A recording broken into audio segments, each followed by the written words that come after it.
Cada um salvando um. É a primeira vez que eu estou vendo a bandeira do cada um salvando um, pastor. Gostei de ver essa bandeira aqui, olha, é a primeira. Essa aqui é a pioneira. Espero que isso seja multiplicado. E ali está o da Escola Sabatina, porque a Escola Sabatina está casadíssima com esse projeto aqui, com essa visão. Nós temos chamado visão e não projeto. Projeto é quando você tem data, tem material, tem um monte de detalhes. E o Cada Um Salvando Um não tem nada disso. É uma visão. Como chega lá, aí cada um decide. Então, parabéns, pastor, por ter bem claro que o nosso negócio é cada um salvar um e não importa o como. A foto que eu achei que tem mais a ver com cada um salvando um foi esta aqui. Dá uma olhada nessa foto. O que você acha? Não está cada um salvando um aí?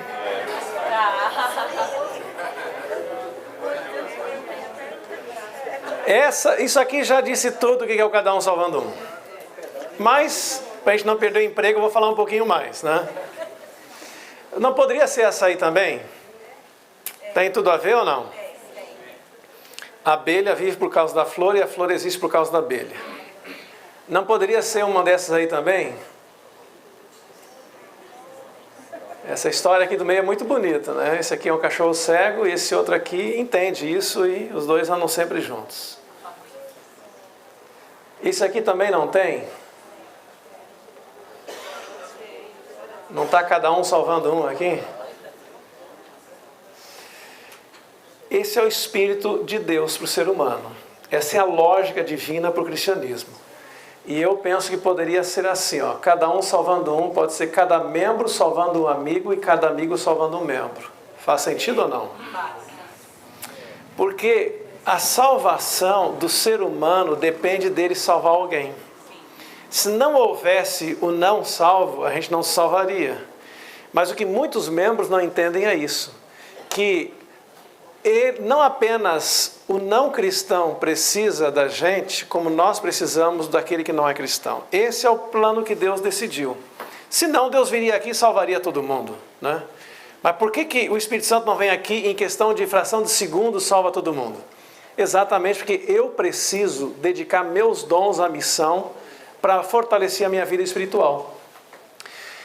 Eu gosto demais, e esse aqui é o texto básico do conceito do cada um salvando um, e para a gente entender a missão também. Eu gosto desse texto, e para mim ele quase que, a expressão que eu vou colocar ali embaixo depois, deu sentido a toda a visão de por que a igreja tem que procurar salvar outros dentro de uma impossibilidade que é salvar esse planeta todo. E esse texto diz que o Evangelho do Reino será pregado em todo o mundo, como testemunha a todas as nações, então virá o fim. A pergunta que fica aqui é: quem é que vai pregar em todo o mundo? Esse Evangelho do Reino será pregado em todo o mundo. Quem é que pregará esse Evangelho em todo o mundo? O texto diz que somos nós? Está claro aqui ou não muito claro? Vai ser pregado de qualquer forma, vai ser pregado. Qualquer forma vai ser pregado. Mas se eu dissesse, quem é que o texto está dizendo que vai pregar o Evangelho? O que você responderia? Por alguém. Alguém, eu, discípulos. Quem é? Os teólogos chamam isso de passivo divino. E aqui dá uma aula longa. E eu não vou dar aula longa sobre esse texto. Mas há muitos textos na Bíblia que é Deus que age, embora não apareça o nome Deus. E isso aqui sempre eu pensei diferente. Eu mudei minha maneira de ver a pregação do Evangelho. A minha concepção sempre foi: nós vamos fazer tudo. Então nós temos que botar um projeto de rua por rua, casa por casa, e a hora que nós chegarmos na última casa, então Deus vem e salva, porque nós temos que ter uma estratégia de chegar em cada casa. Sim, irmã? E outro anjo voando primeiro do céu. O anjo é mensageiro, ele pregava o Evangelho sobre o que estava sentado sobre a terra. O mensageiro sou eu tenho que pregar o Evangelho. Ok. E eu já vou chegar nesse ponto aí. Mas esse texto aqui não fala que é o ser humano. Aqui chama-se passivo divino. Deus fará isso. Amém. Independente, e se eu falar, não fizer nada, quem vai falar? As pedras. Em outras palavras, Deus não depende do ser humano, será pregado. E isso é fantástico, né? Porque quando eu olho a janela 1040 e vejo que cada dia estamos andando mais para trás, eu fico apavorado. Como é que nós estamos avançando? Quando eu olho que cada ano nasce 140 milhões de pessoas, a igreja batiza 1 milhão de pessoas, o que você pensa quando vê esses números? Cada ano, 1 para cá, 139 para lá. O que você pensa disso? Não te dá um desespero?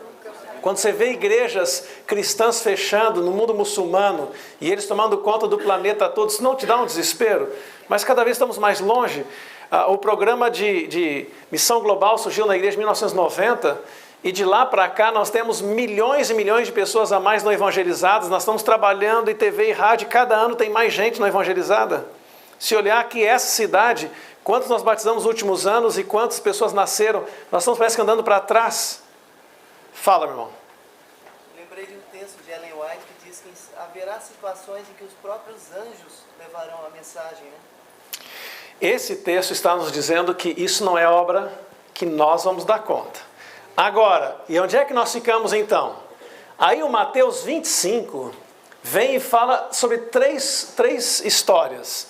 A parábola das virgens, do grande julgamento e a parábola dos talentos. Agora aqui está falando da reação humana. Opa, cadê? Aqui, reação humana. Aqui para mim fechou esse quebra-cabeça. O evangelho do reino será pregado. E é um passivo em Deus vai fazer esse trabalho acontecer. Sim, mas e qual é a minha reação? Qual é a minha ação?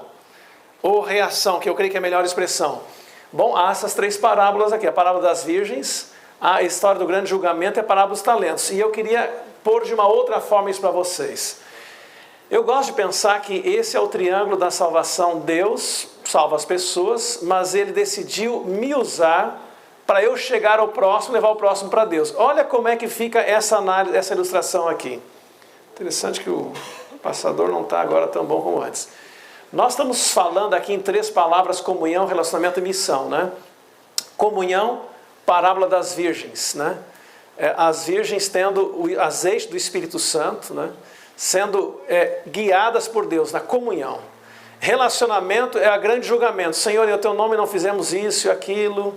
Quando foi que te vimos, fomos te ver na prisão e etc. Relacionamento.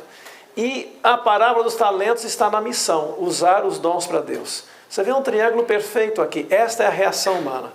Quando eu entendo a salvação de Cristo em minha vida, eu reajo de três formas. Eu tenho uma intimidade com esse Deus que me salvou, eu impacto semelhantes através da minha vida, e eu então tenho desejo de levar essas pessoas de volta a Cristo. Isso é uma reação ao que Deus está fazendo na minha vida e fará na vida de todos. Então não é que aqui está o processo da salvação, aqui existe o processo de reação à salvação que vem de Deus. Nós poderíamos olhar isso de outra forma. Por exemplo, na comunhão nós temos hoje falado, nós queremos Bíblia e lição da Escola Sabatina. Pelo menos, você tem N materiais, mas nós estamos desafiando que em cada sábado, na unidade da Escola Sabatina, na comunhão, perguntemos a cada membro: você leu a Bíblia cada dia? E a lição da Escola Sabatina? E nós estamos uma campanha tremenda, Projeto Maná, em agosto, para cada membro ter lição da Escola Sabatina. E estudar cada dia, não basta ter. E a Bíblia em primeiro lugar e lição em segundo lugar. Isso é comunhão. E depois nós temos o relacionamento. Eu não sei se podia pôr o computador mais para cima, porque antes eu estava tendo sinal melhor e agora está ruim aqui. Relacionamento. Como é que eu vou impactar meu semelhante? Como é que eu vou impactar meu vizinho? O pastor Mark Finney costuma dizer a frase assim: não ganhamos inimigos para Cristo ou desconhecidos para Cristo. Eu tenho que primeiro chegar com alguma ação solidária. Eu já vou mostrar por quê. Impactar meu vizinho. E em terceiro lugar está a missão. Através de essa semana eu dei estudo bíblico para alguém ou testemunhei 3 ações que semanalmente a Escola Sabatina, que é a base do nosso programa, estará perguntando. Você leu a Bíblia na Escola Sabatina a cada dia? Você impactou alguém com alguma ação solidária essa semana? Você testemunhou para alguém ou deu algum estudo bíblico essa semana? 3 perguntas, aqui está a base. E vejam como há razão de ser. Comunhão é Deus em nós, relacionamento é eu nos outros e a missão é os outros para Deus. Esse é o triângulo perfeito. Há pessoas que só vão à igreja e voltam para casa, e acabou. Alguns se envolvem na missão, mas não existe isso. E enquanto eu não impactar o próximo e conquistar o coração dele através do amor, as pessoas não vão para Cristo. Por isso nós temos alguns projetos na igreja, por exemplo, o chá entre amigas, né? Deus fala a você para testemunhar com uma amiga, você conquista a amiga e leva para Cristo. O Caleb, você tem a sua devoção com Deus, você impacta a sociedade durante o dia e a noite, faz evangelismo. Os projetos que mais resultado têm dado hoje na igreja estão levando em consideração o relacionamento também. E cada vez mais nossa sociedade quer ver ações solidárias antes de apresentar Cristo Jesus. Agora vejam como esse é um exemplo de Cristo. Como é que Cristo fazia, que é no lugar do eu? Ellen White diz que unicamente os métodos de Cristo trarão êxito ao aproximar-se do povo. E Cristo era Salvador. Aqui nós não temos dúvida dessa ligação, né? Cristo era Deus, Cristo é Salvador. Aqui nós não temos dúvida. Aí fala que o Salvador misturava-se com as pessoas, com os homens, com uma pessoa que lhes desejava o bem, manifestava simpatia por eles, ministrava-lhes as necessidades, granjeava-lhes a confiança. Primeiro, Cristo conquistava o semelhante no lado relacional, e aí dizia, vem e segue-me. Nós como igreja temos tido um pouquinho de problema aqui, nós ficamos mais no segue-me sem conquistar o coração, sem misturar-se. A gente vai lá na cidade para ver quem quer estudar a Bíblia. E as pessoas não estão querendo mais isso. Elas querem ver em nós algo acontecendo. Sim? Sim? Quer ver amor. Amor. Dar um amor verdadeiro.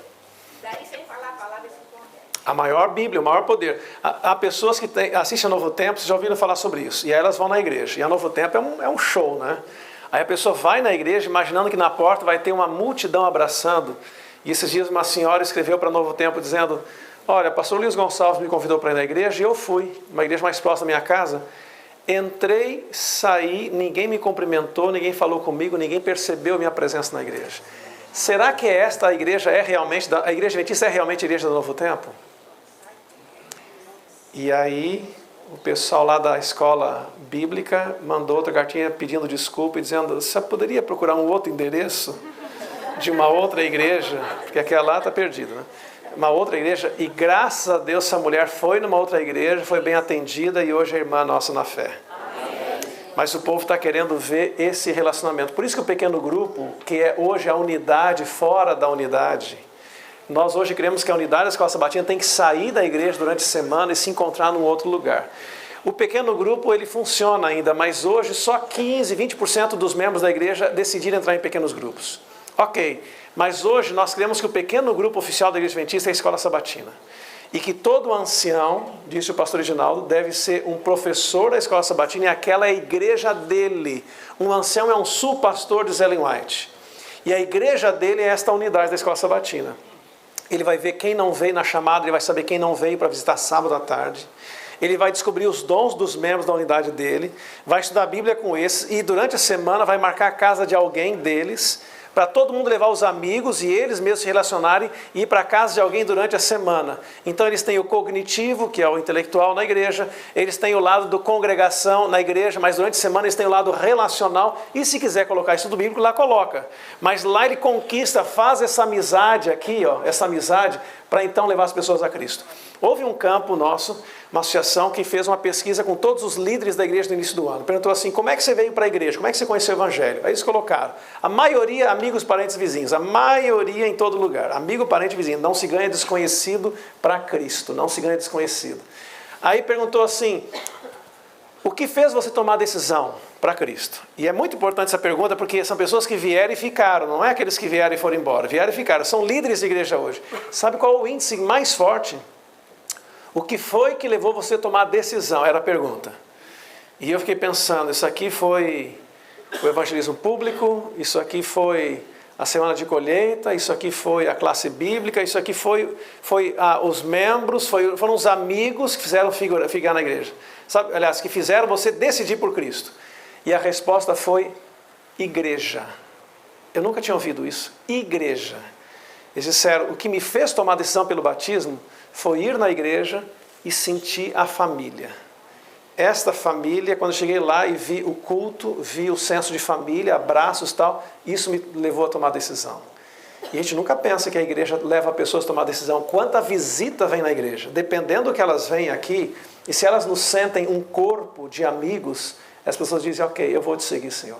Mas enquanto a gente não, historicamente como igreja, nós não tivemos esse lado aqui. Nós tínhamos esse aqui, Deus falando comigo e eu levando gente para Cristo. Mas esse link aqui de Cristo, o eu aqui, encostar no próximo para levar o próximo para Deus, nós temos sido fracos nesse aspecto. Hoje nós sabemos um monte de métodos de como ter comunhão com Deus e um monte de métodos de evangelização, mas quase nenhum método para fazer eu ter uma amizade maior com o meu semelhante, né? Cada um salvando um, nós estamos dizendo que mais importante do que o salvando um hoje é o cada um. Não é que nós sejamos um fim em nós mesmos, já vou falar sobre isso, mas nossa preocupação hoje é cada membro, não é coletivo. Por muitos anos, nossa preocupação foi que estratégia vamos ter como igreja para salvar o nosso planeta. Que estratégia vamos ter esse ano? Cada ano os líderes chegavam, pastor, eu dei qual é o projeto desse ano? Ih, está repetindo o projeto do ano passado, qual é o projeto novo? O que tem de novo? No início do ano, aquela capacitação toda, qual é o projeto desse ano?